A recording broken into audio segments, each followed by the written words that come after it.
Hello दोस्तों, स्वागत है आप सभी का मेरी दिल्ली से कोटा की जर्नी के इस चौथे एपिसोड में। अगर पिछली वीडियो लंबी हो चुकी होगी तो ये है चौथा एपिसोड, वरना मैं अपनी ट्रिप को 3 वीडियो में कंप्लीट कर दूंगा।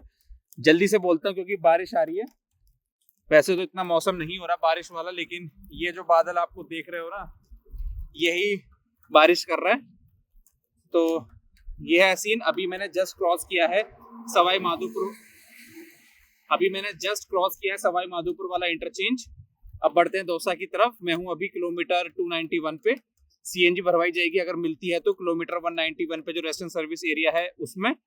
बाकी कंडीशन वगैरह इस साइड की बताते हुए चलूंगा। चलिए जी।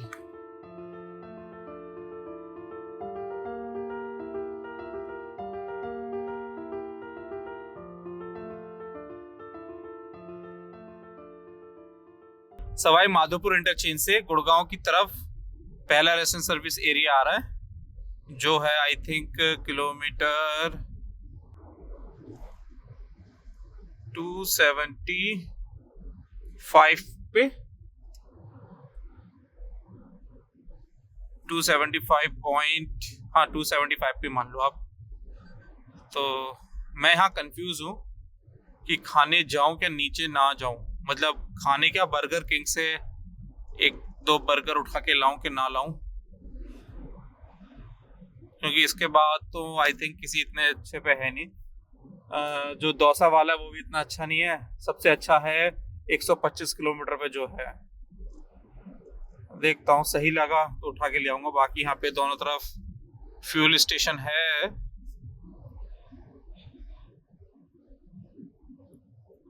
Let's see.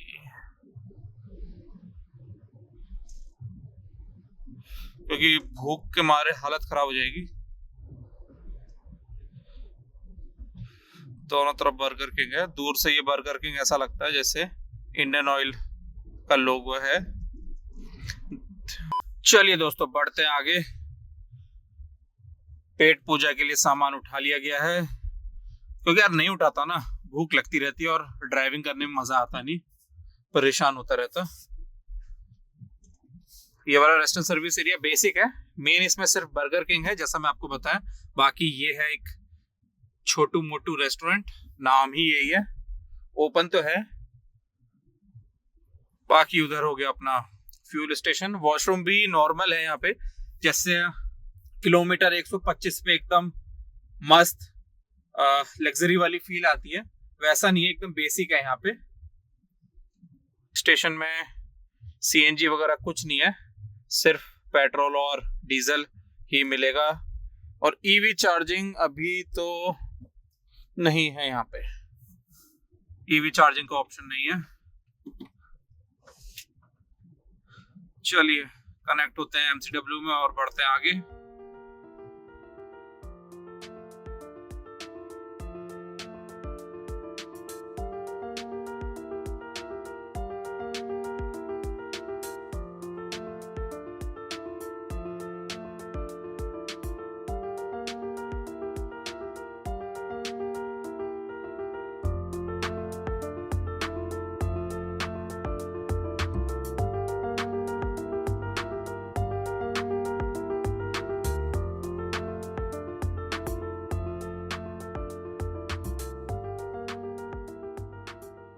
निवाई वाले इंटरचेंज से थोड़ा आगे की तरफ आने पे जो रेस्टोरेंट सर्विस एरिया है वहां पहुंच गया हूँ।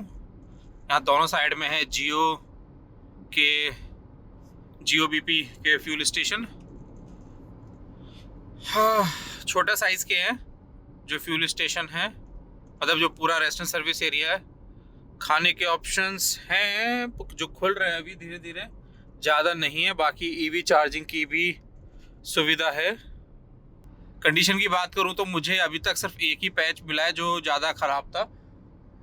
जो लेयर थी वो फूल के ऊपर की तरफ उठ गई थी, कहीं गड्ढे हो रखे थे, ऐसे करके वो पॉइंट हो रखा था। वो नॉर्मल वीडियो में नहीं आया, वो टाइम लैप्स वाले पार्ट में आया। अगर मैं दिखा पाऊंगा तो आपको स्क्रीन के ऊपर दिखा देता हूँ। बाकी तो ठीक है, पैच वर्क वगैरह है तो अब क्या ही कर सकते हैं उसका। लेकिन इतने ज़्यादा नहीं है जितना लाबान वाले स्ट्रेच में थे, लाबान से कोटा की तरफ। यहाँ तब भी ठीक है, गाड़ी अपना आप 100 तक भी भगा सकते हो। भगाने को आप 120 भी चले जाओगे, लिमिट में जो लिमिट है उसमें भी ड्राइव करोगे तो कोई दिक्कत है सच नहीं है।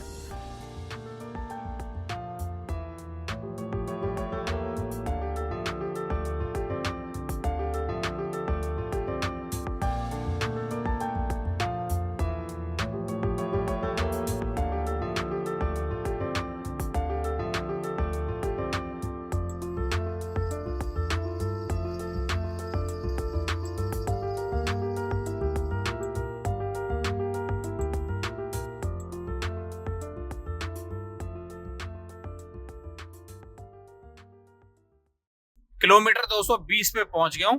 या दोनों साइड में रेस्ट एंड सर्विस एरिया तो है, सेम ही है दोनों तरफ जो चीजें हैं, लेकिन यहाँ पर अभी कोई फ्यूल स्टेशन नहीं है।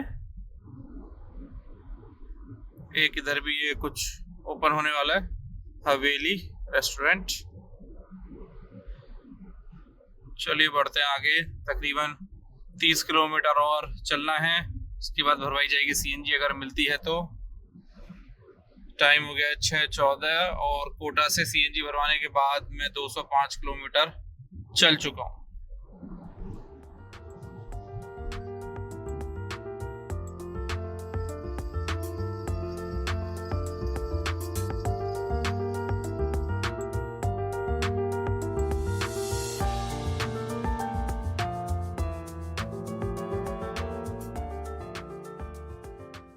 दो किलोमीटर में आने वाला है rest and service area.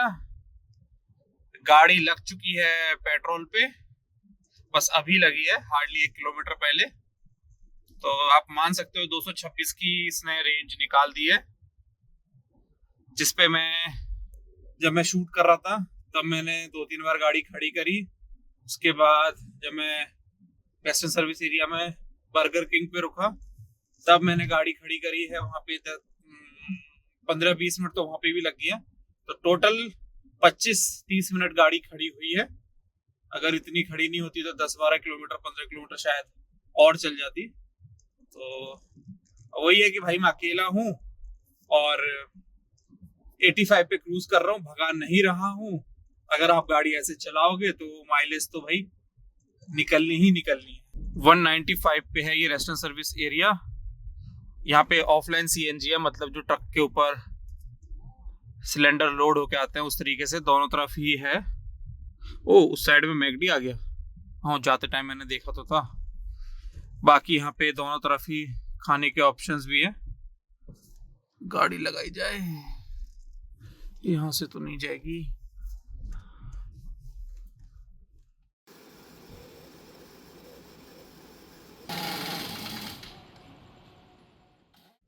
भरवाली CNG 7.39 something को चाहिए, तकरीबन 1 किलो कम आई है। इसीलिए हाँ, इसीलिए देखो सीएनजी भरवाते ही टैंक जो है फुल नजर नहीं आ रहा है।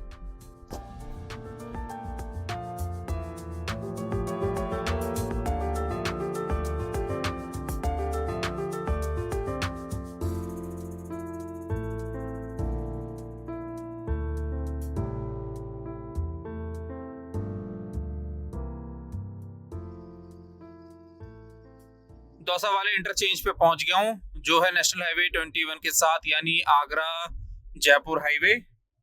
यहाँ पर बनाया गया है क्लोवरलीफ इंटरचेंज। मैंने सोचा था कि चलो यहाँ ड्रोन फ्लाई करूंगा, लेफ्ट साइड में जयपुर, राइट साइड में आगरा। और मैंने टाइम लैप्स दिखाया था इससे पहले रिकॉर्ड करके गोप्रो से, तो उसमें आपको कंडीशन का थोड़ा सा आइडिया लगा होगा। पैच वर्क वगैरह है, लेकिन ओवरऑल कंडीशन मैं बताऊं, सीएनजी भरवाने के बाद मैं तकरीबन कितना आया हूँ, 14 किलोमीटर करीब आया हूँ। तो 14 भी क्या, 13.6 किलोमीटर है। तो इसमें ऐसा कोई गड्ढा वगैरह मुझे नजर नहीं आया है, एकदम मस्त बना हुआ था सेक्शन। अब यहाँ से आगे देखते हैं।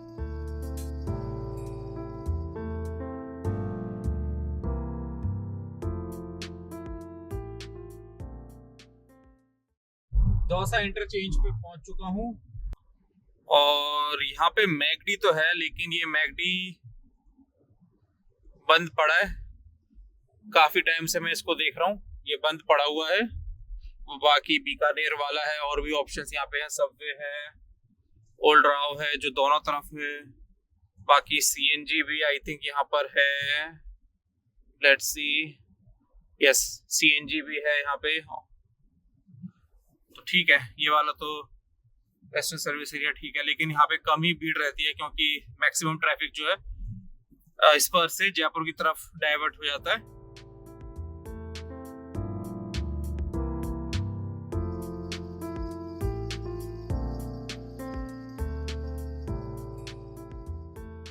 और इस पर का स्टार्टिंग पॉइंट दोस्तों यहाँ पर बनाया गया है ट्रम्पेट इंटरचेंज। अभी तक ट्रक्स का ट्रैफिक ज्यादा था, कार्स कम थी, लेकिन अब कार्स काफी होने वाली हैं। ये देखो, इस पर से 2 गाड़ियां एग्जिट होके आई हैं। ऐसे ही अब काफी ट्रैफिक मिलने वाला है।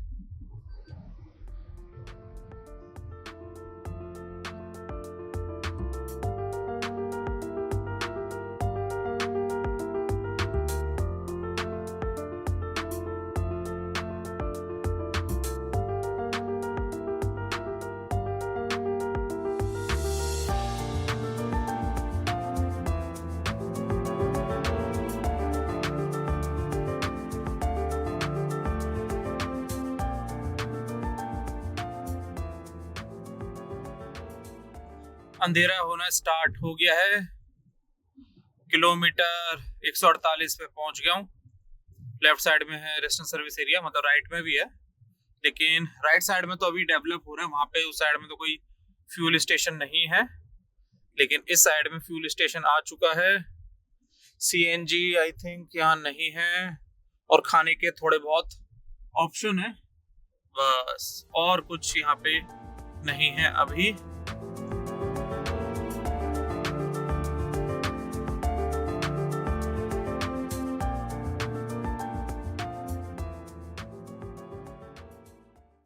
साढ़े 7 हो चुके हैं दोस्तों, और मैं पहुंच चुका हूं इस एक्सप्रेसवे के सबसे सुंदर जगमग, जहां पे हमेशा वाइब रहती है, उस वाले रेस्टोरेंट सर्विस एरिया पे। यहाँ पे आपको सब कुछ मिलेगा। दोनों साइड में खाने के बहुत सारे ऑप्शंस हैं। सीएनजी है, ईवी चार्जिंग के भी ऑप्शंस होंगे। तो मैं पहुंच चुका हूँ किलोमीटर 125 पे जो रेस्टोरेंट सर्विस एरिया है वहां पर। अब 85 का क्रूज भी ऐसा लग रहा है, कितनी तेज चला रहा हूँ गाड़ी, क्योंकि ट्रैफिक अब काफी बढ़ गया है। और ऐसे भाई लोग भी हैं जो ओवरटेकिंग लेन में चलाते रहते हैं। बताओ क्या टाइम आ गया है, वैगनर भी ओवरटेक करके जा रही है मेरे को। अब वो तो गजब ही लेके जा रहा भाई।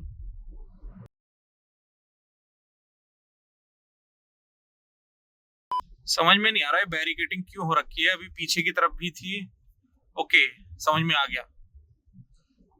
कहीं कहीं पे ना नई लेयर बिछाई गई है तो ट्रैफिक उसके ऊपर ना चले अभी, इसीलिए ये बैरिकेडिंग की हुई है। Okay okay. और कहीं कहीं पे अभी पुरानी लेयर हटा रखी है, वहां पे नई लेयर का काम होना है, इसलिए बैरिकेडिंग है। इसीलिए यहाँ पे आपको मशीनें भी अब शायद नजर आई हो, मशीनें खड़ी हुई थी। तो हो सकता है यही वो एरिया हो जो कल मेरे को नजर आया था।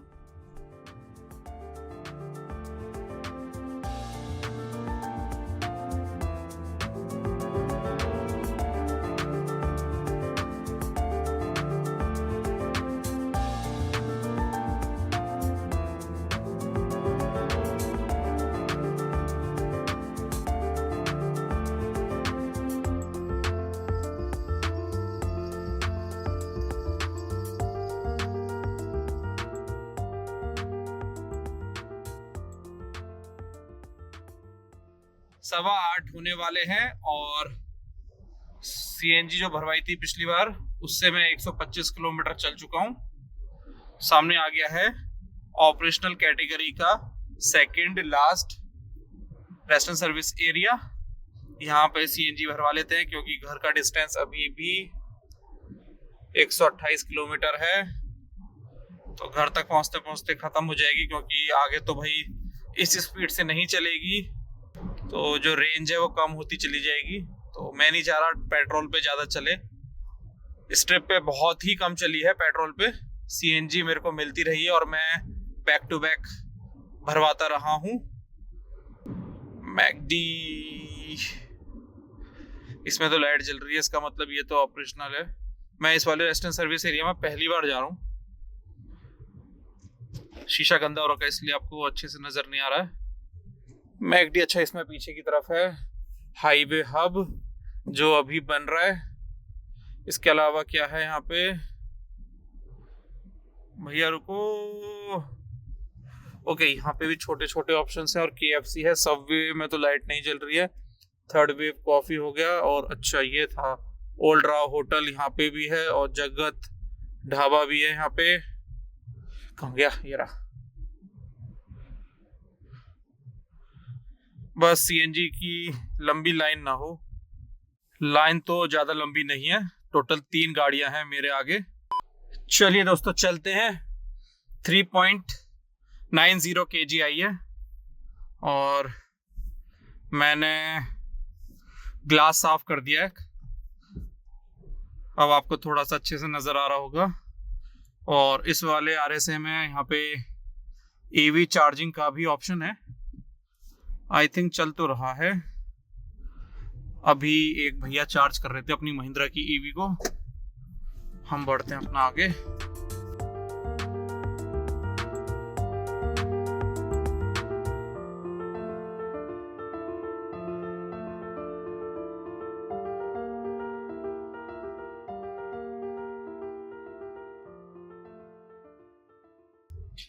नौ बज चुके हैं दोस्तों। एक्सप्रेसवे को बस एग्जिट करने का टाइम आने वाला है। 2.5 किलोमीटर में एग्जिट कर देना है। एक्सप्रेसवे तो बाकी रहेगा वो तकरीबन 19 किलोमीटर और, लेकिन मैं इस पर से जा रहा हूँ फरीदाबाद होते हुए कालिंदी कुंज और फिर वहां से नोएडा दिल्ली की लिंक रोड और फिर अक्षरधाम के पास से NH9 एंड फिर वहां से आनंद विहार होते हुए घर। टोटली मैं बताऊं तो इस साइड में 6 से 7 लोकेशन थी जहां पे रिपेयरिंग का काम किया गया था या किया जाने वाला था। तो या तो टॉप लेयर हटा रखी थी या लेयर बिछा रखी थी, तो बैरिकेटिंग की हुई थी ताकि ट्रैफिक अभी वहां पे ना जाए, लेयर अच्छे से सेट हो जाए। चलिए दोस्तों कनेक्ट हो गया हूँ DND KMP स्पर में। 59 किलोमीटर लंबा स्पर जिसका 50 किलोमीटर ऑपरेशनल है। लास्ट का 9 किलोमीटर का हिस्सा बनकर तैयार है।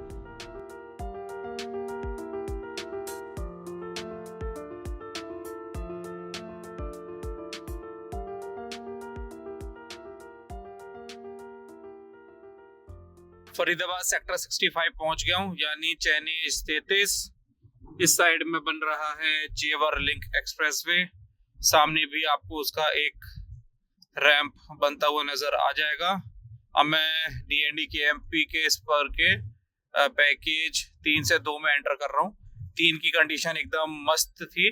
टोल प्लाजा से आगे तरफ आया हूँ तो स्टार्टिंग में लाइट नहीं जल रही थी और कुछ पैच थे जहाँ पे मतलब जो सेंटर वाला लेन है वहाँ पे रटिंग वगैरह होगी तो थोड़ा जो रटिंग वाला एरिया था वहाँ पे पैच वर्क किया गया था। उसके अलावा कुछ जगह पे और पैच वर्क है, लेकिन ओवरऑल देखें तो कंडीशन काफी अच्छी है। इस पैकेज को आई थिंक ओपन हुए 2 साल से ज्यादा का समय हो चुका है। तो 2 साल में इतने लोड के साथ और अभी भी एकदम टॉप नॉच है, ऐसा कोई दिक्कत नहीं है। तो सही काम हुआ है इस वाले पैकेज में। तो अब हम आ चुके हैं पैकेज 2 में। तो ये वाला पैकेज भी अच्छा है। मैंने उस साइड में तो काफी बार ड्राइव किया है, इधर दिल्ली की तरफ जाने वाली साइड में कम ड्राइव किया मैंने। देखते हैं बाकी। लाइट्स यहाँ पे भी नहीं जल रही हैं, आगे की तरफ तो जल रही हैं।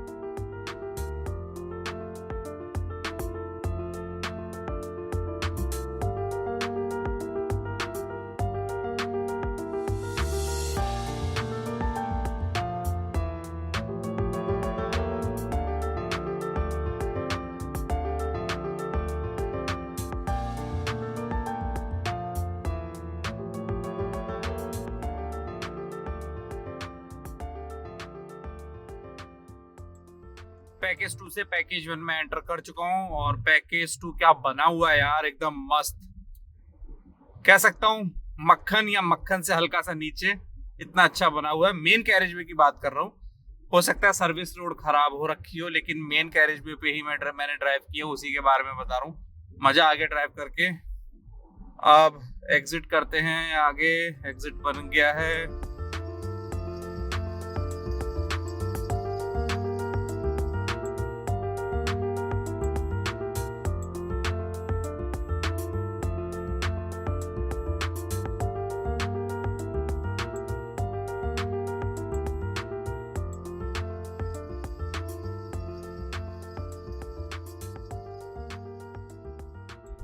दस बजने वाले हैं और हम पहुंच चुके हैं कालिंदी कुंज। काफी कम ट्रैफिक मिला है। पहुंच गया दोस्तों घर। 10:50 हो गई हैं। इस ट्रिप पे चला दी है भाई इतनी गाड़ी। तो दोस्तों आज के लिए सिर्फ इतना ही। थक चुका हूं, ज्यादा कुछ बोलने को है नहीं। थैंक यू इस वीडियो को यहाँ तक देखने के लिए।